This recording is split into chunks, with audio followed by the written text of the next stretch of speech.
Hello and welcome to another edition of No Nonsense with Pamela Wallen. Well, it has been quite a week. We really thought maybe the budget would be the focus, but now we have floor crossings and huge questions about whether we'll have an election. But when we really started out to invite our guest to join us today, it was because he's one of the country's leading authorities on immigration, and that was the topic. We will get to it with Jason Kenney, the longest-serving immigration minister in Canada, former Premier of Alberta, you will recall. He's also a fellow at the C.D. Howe Institute. I could list it forever. The most important thing, of course, is that he was raised in his formative years in Saskatchewan, in Wilcox, at Notre Dame. And you weren't one of the ones that was sent there for retraining. You were there because you actually lived there. Yeah, the joke used to be you went to Notre Dame if you were a good hockey player or a bad kid.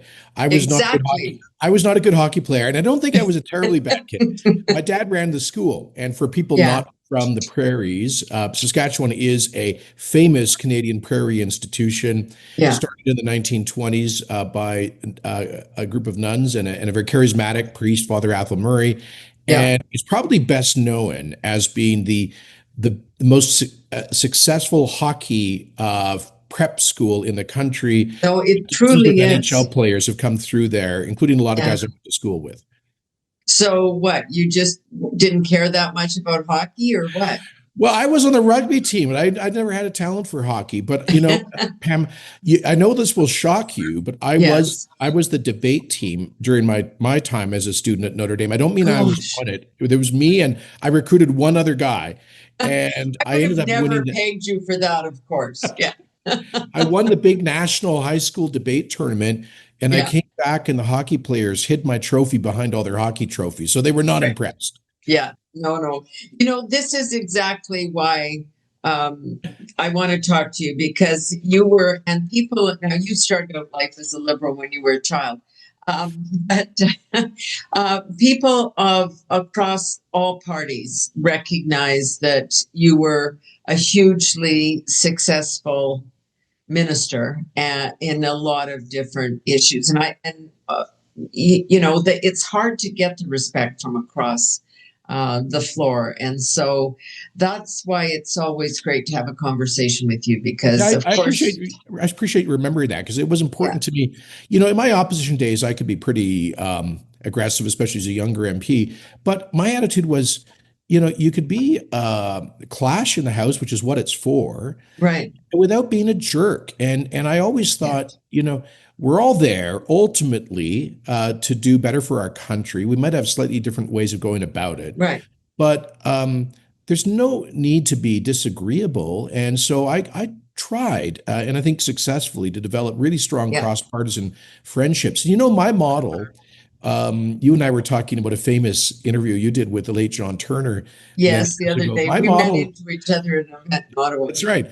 My model for that was, for example, John Turner and John Diefenbaker were, Mhm. who was another great Sasky, were the best of friends. And in fact, famously, they vacationed together, I think in Bahamas. And once old Mr. Diefenbaker was apparently almost drowning off the beach. And the athletic young MP, John Right. Turner, dove in and essentially saved John Diefenbaker, brought him back to shore. And there's all sorts of, you could imagine all sorts of punchlines to that joke. But that just shows you how deep the cross-party relationships used to be before this era of hyper and often nasty partisanship. Yeah. I say that all the time because, of course, I am old enough to have been there since the beginning of time. When people did do that, the parties argued vociferously during question period. Everybody went and watched it all in the gallery because there was no television feed. And then people of all parties, including the journalists, went out and had a nice evening, not to get a scoop, not to run away and report something that was said in private, but sometimes to debate the issues that carried on. But it was civil, Yeah, and we're missing a little bit of that. missing a lot of it. Yeah. All right, let's deal with the first issue first. Floor crossings on budget day. Um, I don't know. You could kind of come up with a conspiracy theory that if the Liberals didn't want a lot of focus on their budget, it certainly worked for doing that. And if this MP wanted to have his moment in the sun, because, who knows what will happen to him in the future, he certainly got it. What do you make of it? Yeah, well, just on the timing, that was a bit odd. Normally, you wouldn't want to step on Yeah. your own budget with political news. So I suspect the MP got ahead of himself. I think, but regardless, these floor crossings, I, I have always been of two minds. On the one hand, in the pure sense of the parliamentary system, you Yeah. elect a representative to use her or his judgment. And that could mean, I think, in certain legitimate circumstances, that an MP decides to change parties if they believe that the policies, the principles in which they were elected are no longer well reflected Yeah. in that party. I think there can be legitimate, explicable, defensible reasons to change parties. My preference is that people follow, when they do that, though, I think they ought to follow the British Convention in the Westminster Parliament, where if you're going to cross floors, you run in a by-election and you get a Yeah. renewed mandate. But at the very least, I think you have to have a defensible rationale. Now, this guy was just elected under the Conservative banner, I think for the second time, just a few months ago. Yeah. And there has been no fundamental changes. The Conservative Party has the same leader, the same basic approach, the same policies, Yeah. as do the Liberals. So I don't see a defensible rationale here. And I think this guy's going to have a hard time defending and explaining that to his constituents. I'll just as one other comment, I think it's unfortunate for Nova Scotia because now all of the 14 Nova Scotia ridings are represented by the same party. Yeah. There are sorry, maybe 12. You would know 12 or 14 ridings. So that's not a good thing. I think it's healthy for a region to have some diversity of political voices in principle, and so I think doing this just 6 months after the election looks pretty tawdry. My understanding is that he lost an election to be speaker. He didn't generate Yeah. support from his colleagues, so there's probably some personal grievance at play here. I know you'd be Yeah. shocked to hear that.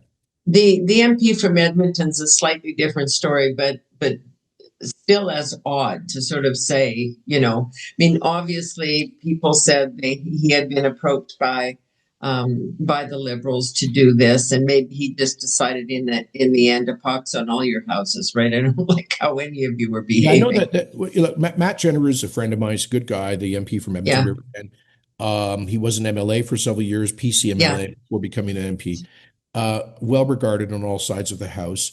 I do know that there are some family circumstances, and that his family is now living in BC, and I think Yeah. that the challenge of being an Edmonton MP with all that plus a BC based family.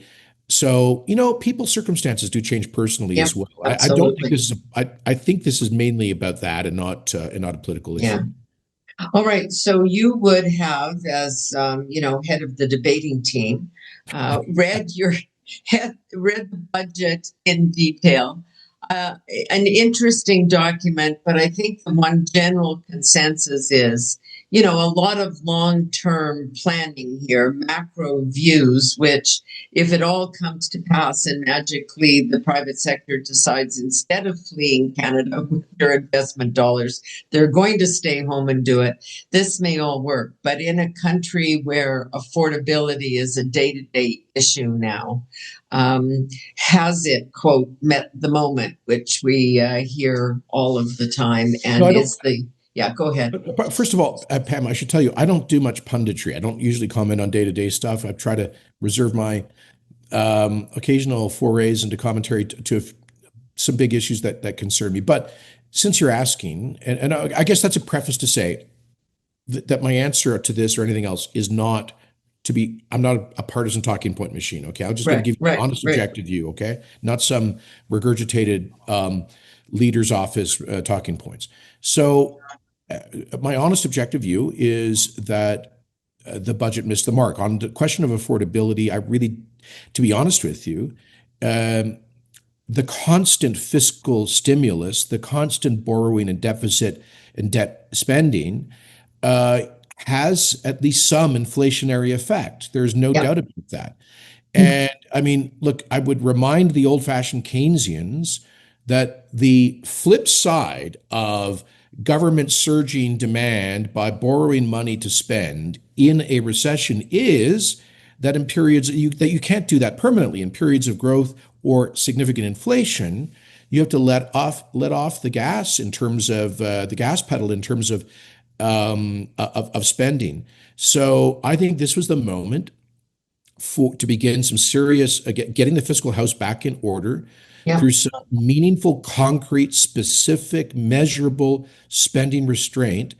And I didn't see that. And by the way, I think if you just continue with endless massive deficits, you are actually accelerating inflation and making the cost of living issue worse. But the bigger issue here is what in this budget is going to meet the sky high expectations set by the prime minister himself Yeah. of a transformational generational change to put Canadians in charge of our own economic destiny as the most powerful way to deal with the threats from Trump.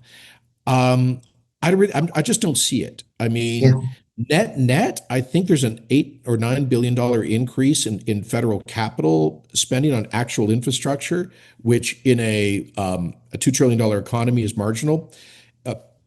Where's the big reduction in corporate taxes or in high personal marginal tax rates or in capital gains taxes that would tell investors that Canada's open for business, to stop the shift of capital from Canada to the United States, or at least to slow it down? So I think the budget lacked ambition. Again, not a partisan point. I Yeah. think the reference point should have been something much more like the Chrétien-Martin budget of 1995, which paved the way for significant tax reductions and sustained growth. It does. It is surprising because, I kind of do the same thing when I sit back and look at a budget now. It's not the same as being in the lockup as a reporter and looking for those things. We'd all be running out and talking about the tree planting program being killed and the yacht tax being lifted. But it really was this question at this moment in time, two things. One, the political adage. I mean, under promise and over deliver, not the other. and he is still, I found in the rhetoric and also from the finance minister, we put Canada first. This is about Canada, kind of making their point that if you criticize this budget, you're as bad as Donald Trump, right? Because we're the ones that are pro-Canadian. I don't like those kinds of arguments. Yeah, I find this hard to stomach, that the Liberal Party's always tried to wrap itself in the flag until it didn't, until they had a prime Yes. minister who lowered our flag for 6 months and basically depicted Canada as a deracinated, genocidal place of historic injustice. So I now for them to climb back on the patriotic high horse and say that anybody who disagrees with their level of deficit spending is somehow unpatriotic is quite distasteful. Yeah. And then just the political issues you say, which is, it just makes no sense to overpromise, because we'll never get the lag time on these issues on this kind of spending is 5, 10, 15 in the case of defense, like 20 years out. We won't know. But this is true. Although, look, I do want to give credit where I think it's due, and I as a former defense minister, I am very happy to see that the pledges for substantial increases in defense spending are being met with actual fiscal commitments in the budget. Now the challenge is to actually implement that when our military is notoriously had a hard time with procurement, and also it's simply spending the money that they've had. I mean, I remember I went to finance and with my begging bowl as defense minister and spend my own political capital to get an increase in the defense budget, only to find that the department lapsed 15% of the money they were allocated by Parliament. That's been the case for most of the past 10 or 15 years. So I do hope there's an increase in management capacity, both at the Department of National Defense and within the Canadian Armed Forces senior ranks. I think they should bring back some of the very talented senior officer corps who have retired in recent years because of demoralization, Yeah. to help build back that expert management capacity. But look, I will just say, as a defense hawk, that in this ever more dangerous world, I find it. I'm happy that Canada is finally realizing that we took too much peace dividend post Cold War, and we need to pay our dues now. Yeah, I think on that level, everybody says, somebody had to hold our feet to the fire, for better or worse. It was Donald Trump, but Yeah. he did and said, And "Pay by your the way, bills." you know I've been quite a critic of President Trump, but Yeah, he's been right about some things. Some people might say by accident, or a broken clock is right twice a day. I don't know, but he's been right.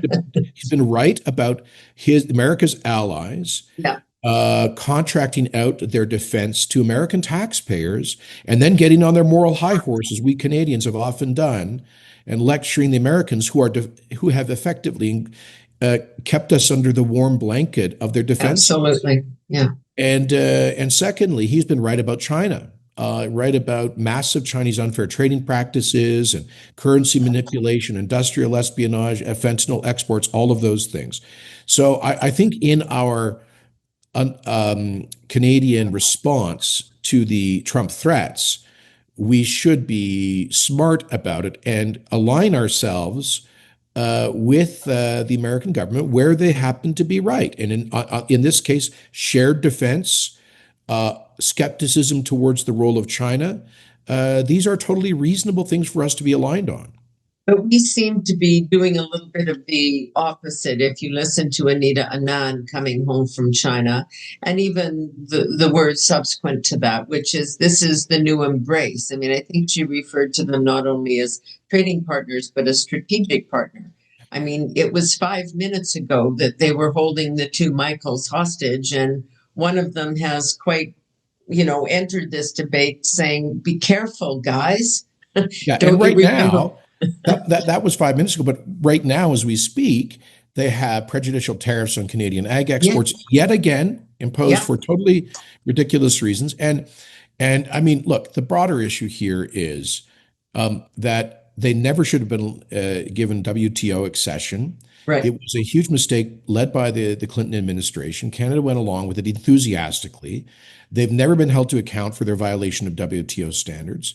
TPP, Trans-Pacific Partnership, which was signed by Harper, was supposed to be an effort to sort of build an Asian trading bloc outside of China. Unfortunately, Trump has massively hobbled that by pulling the United States out of TPP. Yeah. And I know what Trump ought to have done, in my view, is instead of alienating all of America's allies with these tariffs and aggression, this aggressive posture towards Canada, the EU, and his other allies, he ought to have formed a coalition of the willing of market economies and liberal democracies to link arms in a coordinated effort to address Chinese unfair trading practices, export dumping, currency manipulation, industrial espionage, massive violation of patent, of intellectual property, of copyright, their military aggression, the largest military buildup in human history, their clear territorial aggression in the South China Sea, and their clear threats to invade Taiwan. Like, he should have used the prestige of his office and the power of the United States to create a powerful trading bloc to address these underlying issues against a real American adversary, as opposed to alienating his closest friends and allies.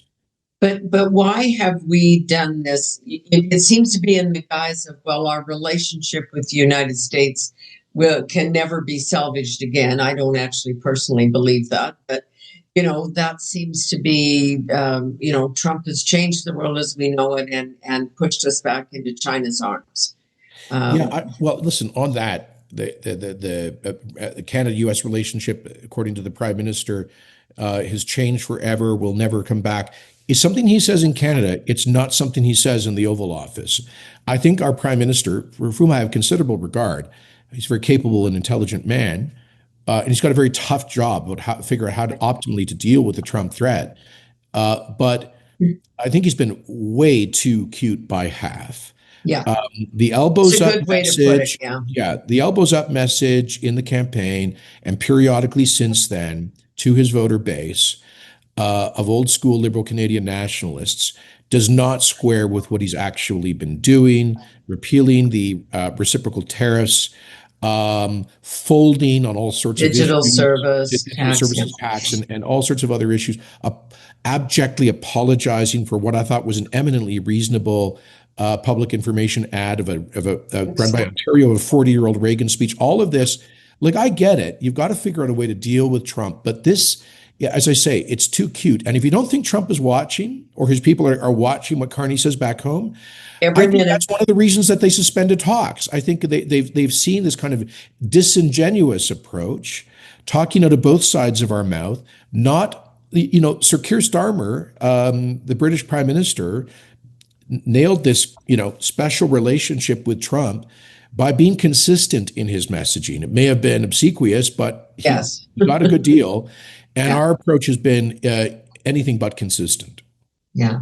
I think this is, I mean, I've spent time in the States living there it's this somehow, and I don't know where it all comes from, but this sense of moral superiority that Canadians have over the US. And it doesn't matter whether a Democratic president is there or whether it's Donald Trump or whatever. We somehow just, even though we look at them, we say things like healthcare. Well, of course, ours is superior, not any more, and that we somehow are more virtuous and smarter and kinder, and they get that. They look at us and go, where do you get that smug stuff from, given the state of your economy? Hmm. And so the prime minister's been right, certainly about one thing, and he's in alignment with Mr. Polyev, and that is the need for us to control our own destiny to the greatest Yeah, extent possible, to yeah, get our domestic economy reformed, deregulation. I mean, for me, that would mean massive, rapid, real deregulation, repealing things like the Bill C-69 Impact Assessment Act, repealing the tanker ban, repealing the emissions cap, which there seemed to be a quasi we'll commitment to in talk the about budget. that in a minute. Yeah, Yeah. And all of these things to get out of the way of major resource projects, which are the moneymaker for the Canadian economy. But I would argue also, getting our taxes back to competitive levels and so forth, like real scale, real ambition. The prime minister prepared us for a budget of that level of ambition. yes, I don't think that's what we got. Now, yeah, maybe it's next year's budget. Don't forget, Jean Chrétien's first budget with Paul Martin was in 94. They were elected in the fall of 93. They had a spring 94 budget, which addressed the big fiscal crisis with half measures. The bond markets responded very negatively. yeah. David Dodge, then the deputy finance minister, went in and basically persuaded Paul Martin and Jean Chrétien that if they didn't get serious about Step it tackling the up. deficit, that Canada was going to hit a debt wall. And so they got Yeah, serious. They cut spending by over 10%. It was remarkable. They balanced the budget in 2 years. They gored all sorts of sacred cows, and that put them in a position to lower business taxes, lower capital gains taxes, lower personal taxes. And I told Mr. Chrétien, I saw him recently in Toronto at an event. I said, Mr. Chrétien, people in Alberta remember that when you became prime minister, we were only producing 2 million barrels a day of oil. Canada now produces 6 million barrels a day. Almost all of that growth was the result of mega projects that your government greenlit and incented. We'd love to see liberal leadership like that again. yeah. No, it's absolutely true, and that is the problem at home here too, because there does seem to be signals to Alberta from time to time that, oh yes, the major projects, we're going to do all these things, we're going to unleash it, but then when the lists come out, it's not there. And we got another round coming in November, but who knows what. And it raises two questions for me, and then I want to come back to the environment for a moment. But when we heard the energy minister say, Mr. Hodgson, to Alberta and BC, because BC's made it very clear there won't be any pipelines through. He basically said, you have to work that out. And that is not my understanding of how this country works. Yeah, it's very clear. I've had, as you know, some very strong words about this because this has already been tested. Section 9210 of the Constitution Act, 1867 Constitution, says that infrastructure that runs between provinces, which the courts have interpreted to include pipelines, are the exclusive regulatory authority of the federal government. It's why we have the Dominion of Canada as an economic union. The whole premise of the Federation as an economic union is that landlocked provinces are not blocked from exporting what they produce. And this was tested 5 years ago when the NDP government under John Horgan tried to block the Trans Mountain expansion with their own legislation. It went to the BC Court of Appeal, which unanimously struck it down, saying BC had no business, no power, no constitutional authority to interrupt the pipeline. Then it went to the Supreme Court of Canada, again, unanimous decision. So to Mr. Eby, why don't you believe in the Constitution of Canada or the rule of law? Now, I'll tell you, Pam, the late John Horgan, who, even though I was often called a right-wing conservative, and he was from a very traditional New Democrat, we got along extremely well because I found him to be an honest broker and a real old-school New Democrat, a champion of the working guy. And John told me, he said, Jason, we've lost this thing at court. This thing the pipeline will proceed. We will issue all the requisite permits. Call me if there are any problems. He said, but you need to understand that in my party, the BC New Democrats, there is what he called, quotes, a mud hut wing. And someday you may have to deal with them. And I think he was alluding to David Eby, who, by the way, Pam, I want to point out that there's been a sea change amongst Indigenous communities, at least in Western Canada, towards major resource projects. Yeah, embracing. I'd like to take some small bit of credit for that because I launched something called the Indigenous Opportunities Corporation as Premier, which solved the problem of First Nations not having balance sheets, not having access to commercial rates of credit, which was a barrier to them investing in major projects. But now we provide loan guarantees on a commercially sound basis that allows them access to commercial rates of credit for loans. And now resource companies are selling them 10% of pipelines, 20% of power production plants, 15% of LNG projects. So First Nations are now becoming co-owners. Yeah, so you've partners getting the fiscal benefit. Yeah. And the Supreme Court of Canada on that TMX ruling, no, a different one, on a different ruling, pardon me, said that yes, the obligation of the duty of the Crown to consult had been properly discharged on the Trans Mountain Pipeline expansion, and that 111 of the 119 Indigenous communities with a putative interest in the project were either supportive or neutral. So I would say to David Eby, we've got overwhelming First Nations and Indigenous support. A supermajority of British Columbians say they're in support of a North Coast pipeline now because they understand that this is about the economic future of Canada. They've got the Constitution and the Supreme Court that have ruled on this. I'm sorry, Mr. Eby, you have no ground to stand on in the way of Canada's economic future. I put this in the context of those on the climate side of the debate who were hoping that Mark Carney would be that guy who was the chief spokesman for the UN on the climate and the author of Values. Yes, the author of Values, and I do suggest everybody read it. That they were hoping for him, so there's disappointment. On the other side, this thinking that he was going to be more pragmatic and realistic. But what we got was Bill C-5, which said governments can do big things if they want and override some laws if they want, but didn't undo, and you referenced it earlier, Bill 69 and Bill 48 and the greenwashing bill has been tempered, but only just. So that we seem to be still between two stools here. Yeah. And it's so unfortunate because nobody, Pam, I'm here in Calgary. I deal with the energy companies all the time. I can tell you, like, none of them are going to go to their boards to seek a green light on Right. spending billions of dollars of shareholders' capital Yeah. on new upstream production or new pipelines or anything, while there is still a high degree of regulatory uncertainty.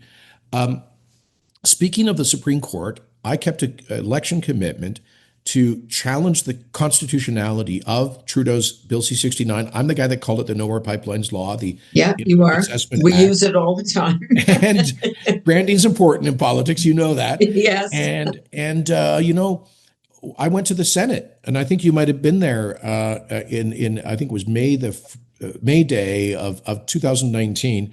Went to the Senate and argued against that bill, and the Senate gutted it. You were part of that. Yeah.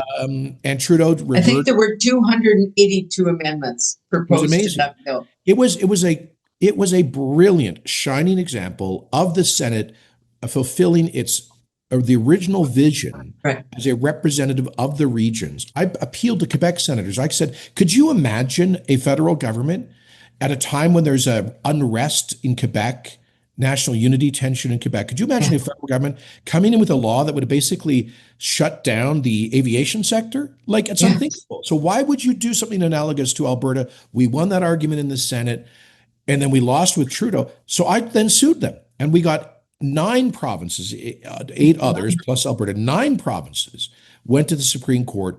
We won. The Supreme Court declared the Impact Assessment Act C-69 as unconstitutional, and they still have not made substantial changes. Right. The language in the budget about the emissions cap potentially being unnecessary, ambiguous. You're not going to But invest only if once the companies have embraced carbon capture and they've met the standard, and Yeah. then the Prime Minister said, then it won't be necessary. Tim Hodgson, who's often referred to as sort of the Carney's alter ego in cabinet, Yeah. and he's a business guy. He comes out here to Calgary, meets the oil and gas guys all the time, and he says, "Trust me, Yeah. we're going to fix all of this." And recently, one of the CEOs said to him, Minister, appreciate your personal undertakings, but I cannot trust Tim Hodgson to Right. my board or my shareholders to Yeah. spend $10 billion on a new greenfield SAGD bitumen mine in northern Alberta. Like, we need more than words. We need actual. We need real concrete action. So if they did that on C-69, on the tanker ban, on the emissions cap, on industrial carbon pricing, and got the hell out of the way, you could unleash tens of billions of. And by the way, you want steel production in Canada? You Right. want major manufacturing in the industrial heartland of Quebec and Ontario to replace the damage of Trump tariffs? Well, the oil sands unleashed for a second phase of growth would be exactly that. Get us 2 million additional barrels of production and egress. That would represent something like $60 billion of additional value for the Canadian economy. This is how you move the dial. Yeah. And they still seem to be missing that moment. And I think people forget this, that the economic benefit just isn't for big bad oil companies in Alberta. This is, jobs right across the country. A lot of them, as you say, in Ontario. Yeah. And I mean, look, I'm on a board. We are building a mid-sized gas pipeline in Alberta. Right. We're about to start next year. And we spend a fair bit of our time talking about, can we get the steel for the pipe Right. that we need to acquire from Ontario? We'd prefer to. And so that's my point. Like those orders are what creates jobs in the industrial heartland. If you want one Canadian economy, stand up to Trump and all of this, we need to row together, be partners in prosperity. And that includes exporting our energy, and not just oil, but also natural gas. So what is your gut telling you about whether there is a new, more pragmatic Mark Carney, or whether it's author of Values, Mark Carney, on the green agenda, on My the honest take climate. is so far he's trying to triangulate that. Yeah, Triangulation, as you know, is a term that was introduced by Dick Morris as a advisor to Bill Clinton about sort of taking a mid ground between right. two opposites in the electorate. I think he's kind of trying to do it that way. Because let's face it, he was elected with what 44% of the popular vote, partly because of the collapse of the NDP. So Yeah. I think he and his advisors believe they have a political imperative to retain that support from the left. But he knows that at the end of the day, his government will be judged based on its economic results and whether it actually has strengthened the Canadian economy. And that will not happen without stimulating new investment in the country's largest industry, which is our energy sector. 800,000 Canadians employed directly or indirectly in that industry, by far our largest export industry. Yeah. So I think, he's caught between those two points of tension. I would just say, look, Jean Chrétien won three stonking majorities with unapologetically embracing jobs and growth, Yeah. including and especially in the Canadian energy sector. Yeah. That's where the Liberal Party did best electorally and politically because it did best economically and in terms of investment. So, Well, and the money that it feeds into the federal coffers, as you well know. I mean, you do a lot of other stuff if there's some energy activity. 100%. Yeah. This is also on the climate. Okay, you want Canada to play a meaningful role, then let's become major players in LNG because Yeah. every additional Canadian tanker that takes a Canadian clean natural gas to an Asian port is accelerating the Asian energy transition from high emitting thermal coal power plants to relatively low emitting natural gas generation plants. And so we could do more to reduce global emissions through a massive increase in LNG exports than anything else. I am glad, I will say this, the Trudeau government was reluctantly and conditionally supportive of LNG. Jonathan Wilkinson was always, well, it has to be decarbonized Yes, LNG. decarbonized. And Yeah. then David Eby said, well, all the LNG liquefaction facilities have to be run off hydroelectricity, of which there's not enough, et cetera, et cetera.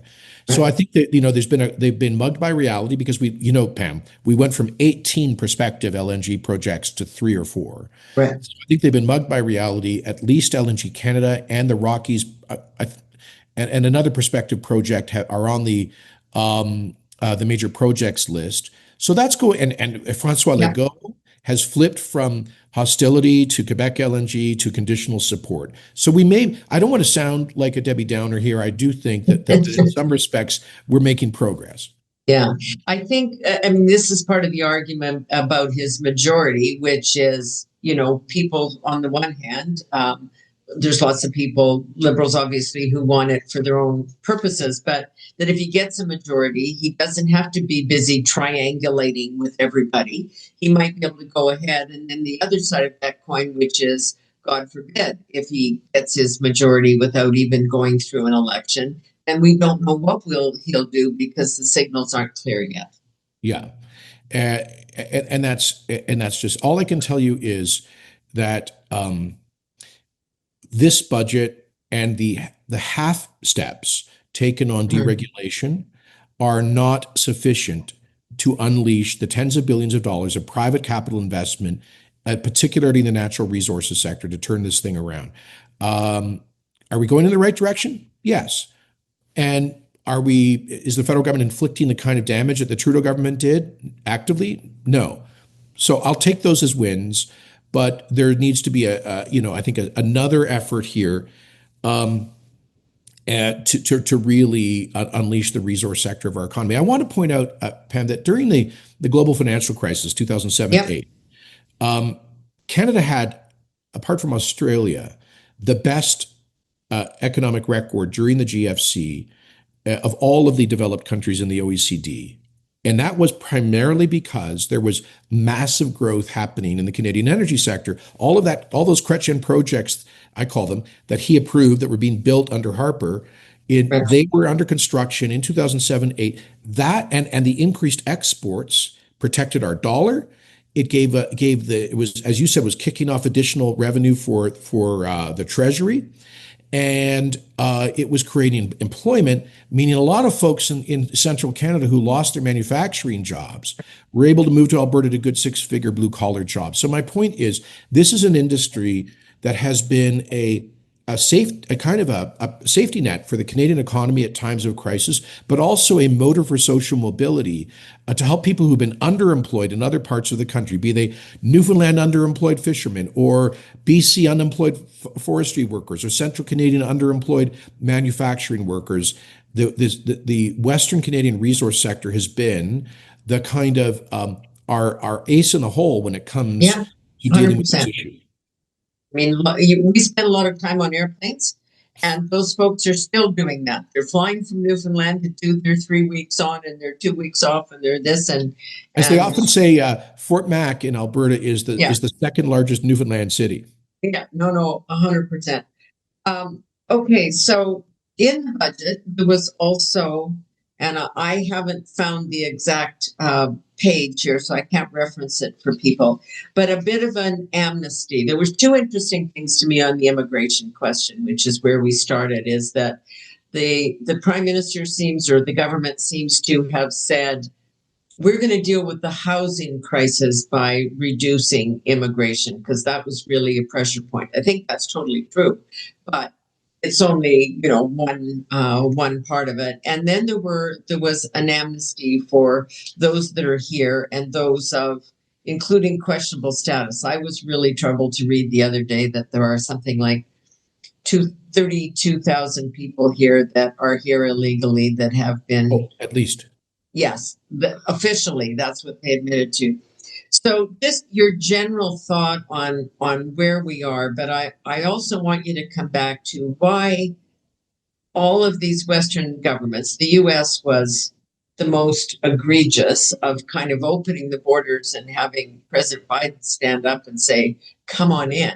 regardless of who you are, with no preparation for that. But we've seen it in France, we've seen it in the UK, and we saw it here.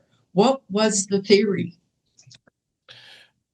Well, in Canada, at least, I think there actually was a theory which was propagated in part by the so-called Century Initiative, whose goal has been, which involves a lot of prominent liberals, Yeah. and who are kind of adjacent to Mark Carney, and their vision has been a Canada with a population of 100 million. Why? I mean, by the way, you and I grew up in a Canada with a population of 20 to 30 million. It was a pretty Yes. damn good country. Yeah. And I don't know, why endless urban sprawl I mean, this is no longer about settling the Canadian prairies or things No, like that. exactly. That's what I I don't know mean. why, like, sort of paving all of southern Ontario into an endless exurb of Toronto is a Yeah. really compelling vision for the future of Canada. Like, I just don't get it. So we can jam 100 million people in. Yeah. So we can say we have 100% of people, so we're world class. I mean, I just don't understand why that is a super compelling rationale, why that is more important for them than the quality of life, Yeah. than our prosperity, than the nature of our communities, than the pace of integration, than social cohesion, and all of these other things. Because I always used to say as Minister of Immigration that we are an open and welcoming country. We have a proud history of immigration, Yeah. Proud history. but that there are certain practical limits to how many newcomers we can accommodate at any given time, how many houses we build, how many schools and teachers are available, how many hospital beds and doctors are available. And more than that, we should ensure that immigration runs at a pace where we can successfully integrate people economically and culturally, socially. And that if you trip into levels which exceed the practical capacity to integrate people, which is what Trudeau did in terms of housing and public services and The schools, everything. schools and all of that. And I'll admit we're facing that in Alberta with very high levels of migration here from across Canada and around the world. Public services not keeping up. That's just it's a fact. But so there are practical limits, but there are also, I would say, social, like if you add just constantly more and more people, particularly into areas that have become de facto ethnic enclaves, where people from the same countries or languages of origin tend to move, you're retarding the process of integration. I mean, if you're a kid growing up in a school where 80 or 90% of your fellow students speak English as a second language, you're not going to master English as quickly as you might otherwise do. You're going to be limited in your network and in your whole integration journey in Canada. That's not a good thing.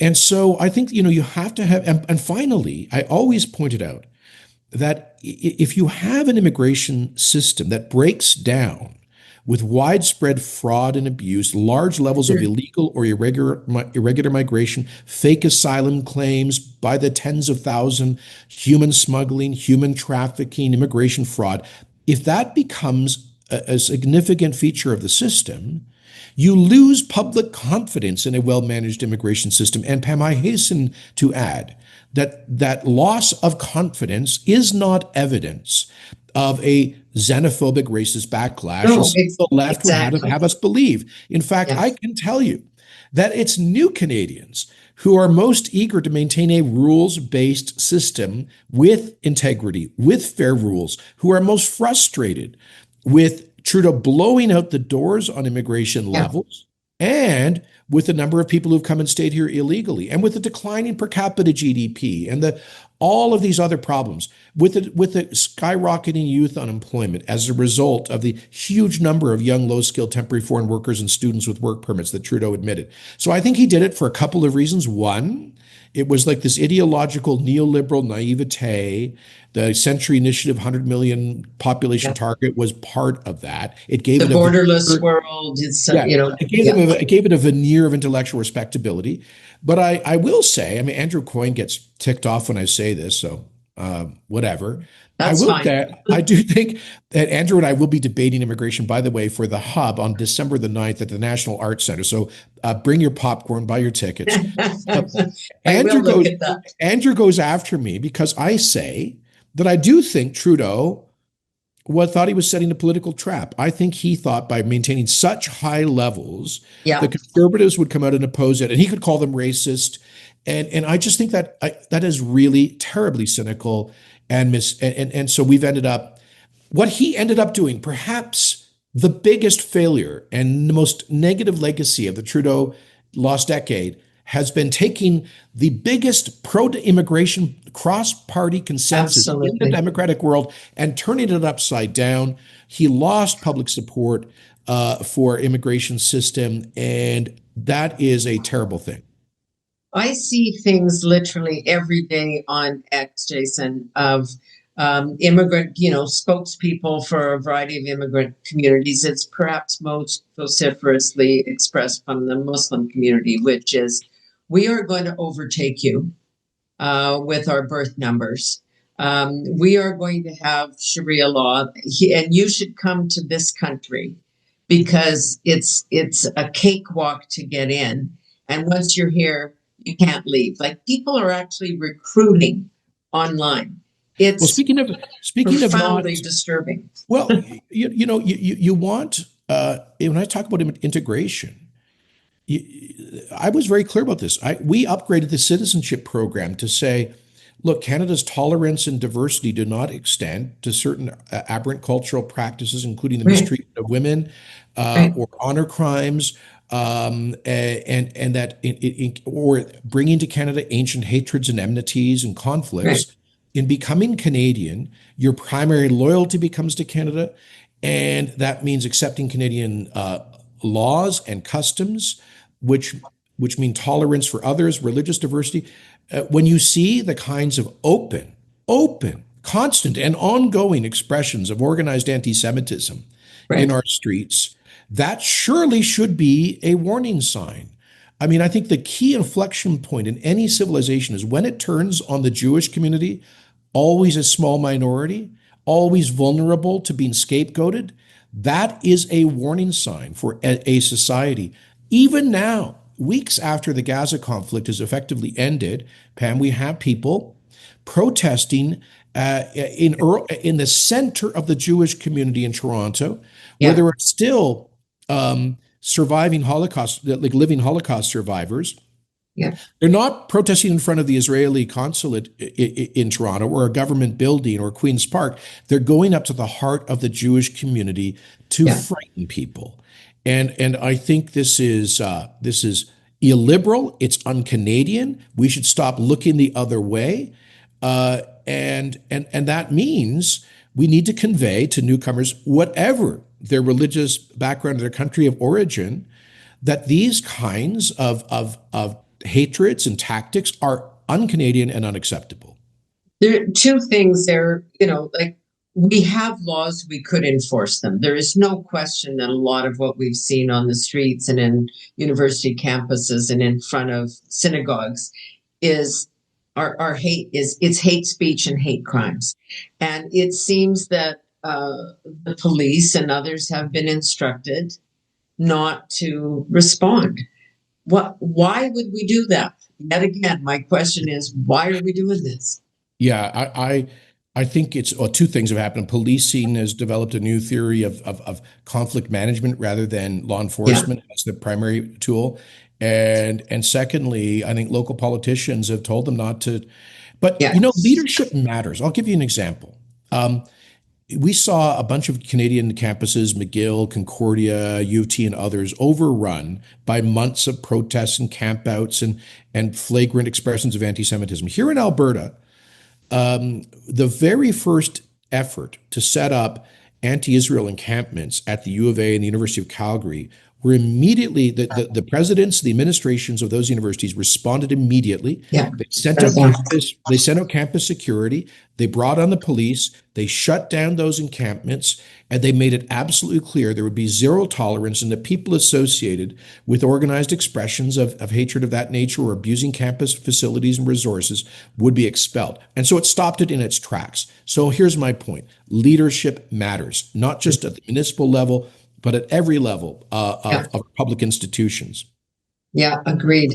It always takes me back, and again, it's a concept that I'm not even sure the contemporary society understands. But it was Pierre Elliott Trudeau that made the case for the mosaic rather than the American melting pot. If you go to the United States, you become an American. You can have your other identifications and do whatever you want on your national holidays, but it is an American first, and that's not a Trump thing. That has been the United States of America for a very long time. And we did the opposite, which is, okay, come stay in your enclaves.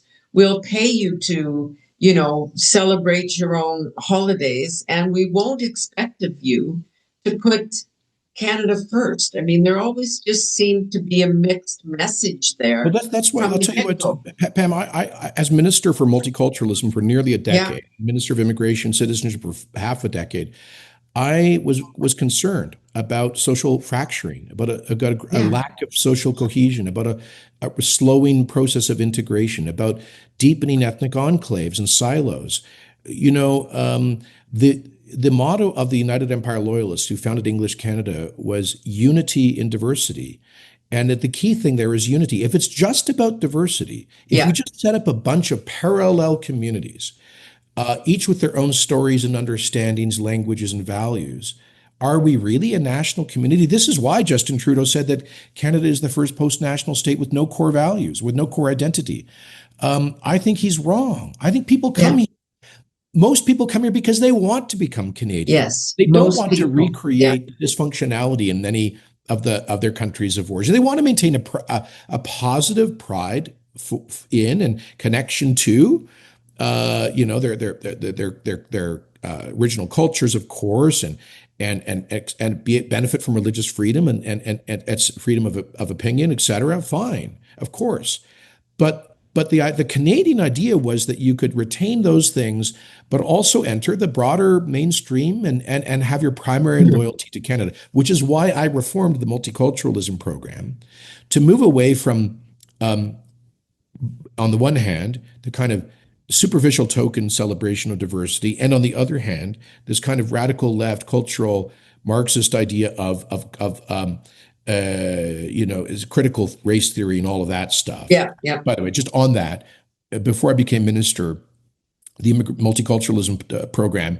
was funding, grad kids to go into high schools and teach the kids that they were either, if they were Caucasian, the perpetrators of white privilege and colonialism, or if they weren't Caucasian, that they were the unwitting victims of it. I can't imagine anything more destructive than going into peaceful, diverse Canadian classrooms and teaching kids to distrust one another. So we did away with that, and instead, I rewrote the multiculturalism program, the grants and contributions, and the citizenship program to focus on integration, civic literacy, learning Canadian history, values, and institutions, building bridges between communities that had had a history of conflict. For example, we funded a program to have Jewish-owned businesses bring Somali Canadian interns in. So you would have young people who never met a Jewish person, and Jewish people who might have negative stereotypes inversely working together. We had programs to bring Sinhalese and Tamil Canadian youth together to overcome, hopefully,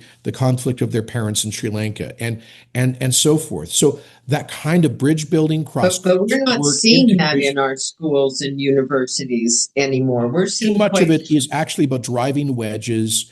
And I, again, I think that's a big part of the negative legacy of Justin Trudeau. What can be done? Because that's not something that, the federal government, as you say, can help and lead by example, leading being the key word. But when you read the stories that you read in the newspapers or online every day about what happened in a schoolroom where, a white kid was forced to stand up and say, yes, I'm a colonial, horrible person and I victimized all of you. Struggle sessions. Well, look, ministers of education have got, when they see, like,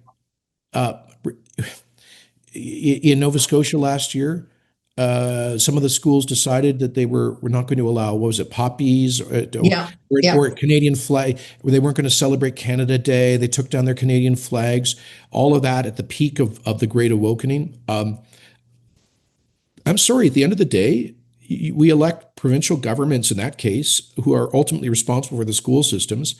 And they've got to step in. If there are principals who are actively, or school boards that are actively undermining patriotism and respect for our veterans, for our founding values, then provincial governments and school boards have got to be held to account. So they aren't powerless to deal with this kind of thing.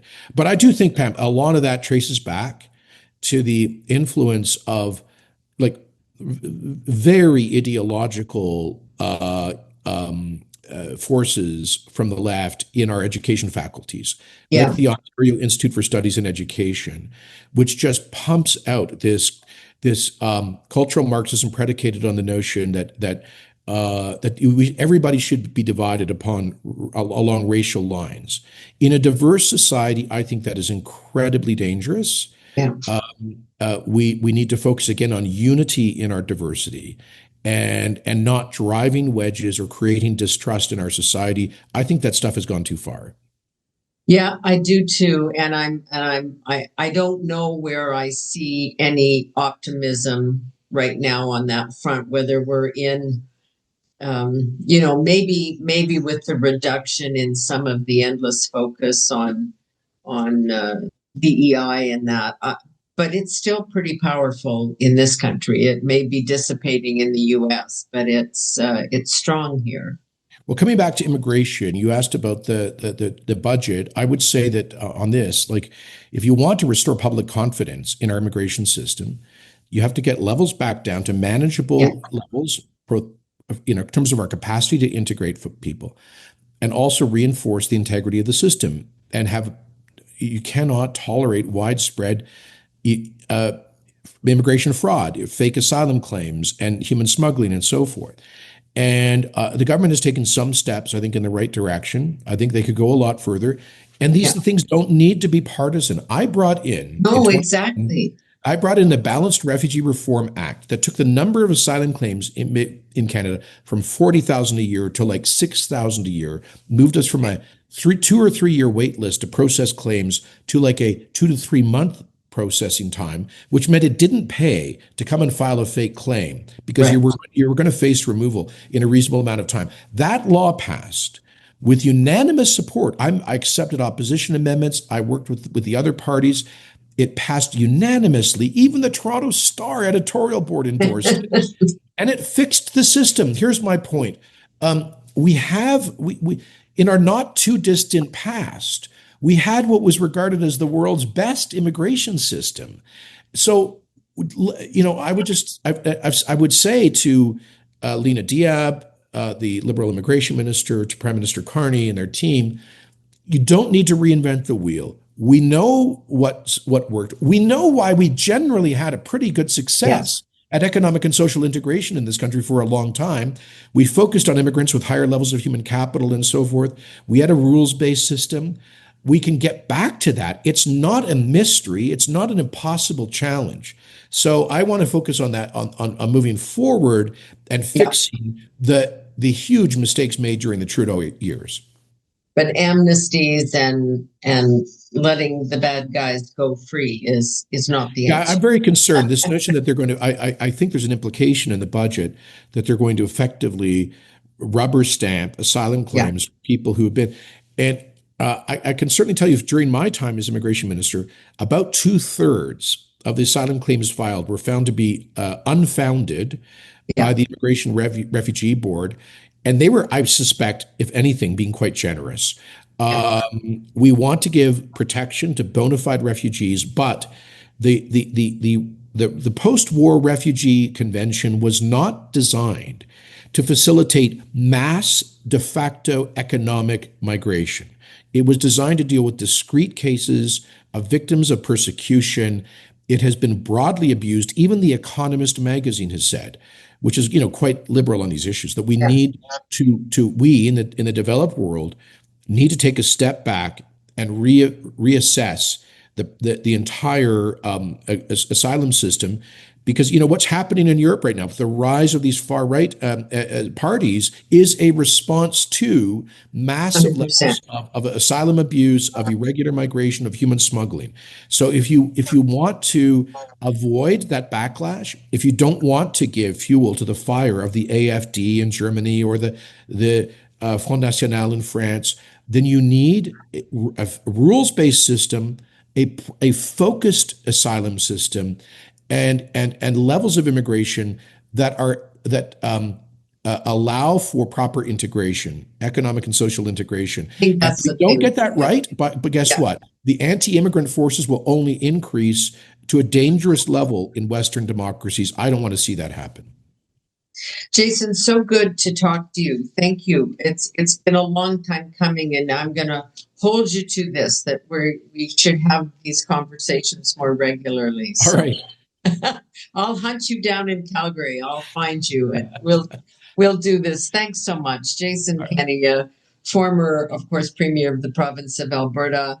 I've worked alongside him when he was minister. He was a very effective minister in dealing with some of the questions that we've just been talking about here. The importance of how we build and expand our country, but do it in a way where people embrace Canadian values, real core Canadian values, not political ones. Also is a senior fellow at the C.D. Howe Institute, and then we'll look for that debate in December, because you and yes, Andrew Coyne, December 9th. Your buddy, Mr. Coyne, might have some tough words for each other. Really a pleasure. You take good care. Thanks for your public service, Pam. Thank you. That's it for this edition of No Nonsense with Pamela Wallen. We'll see you all very soon.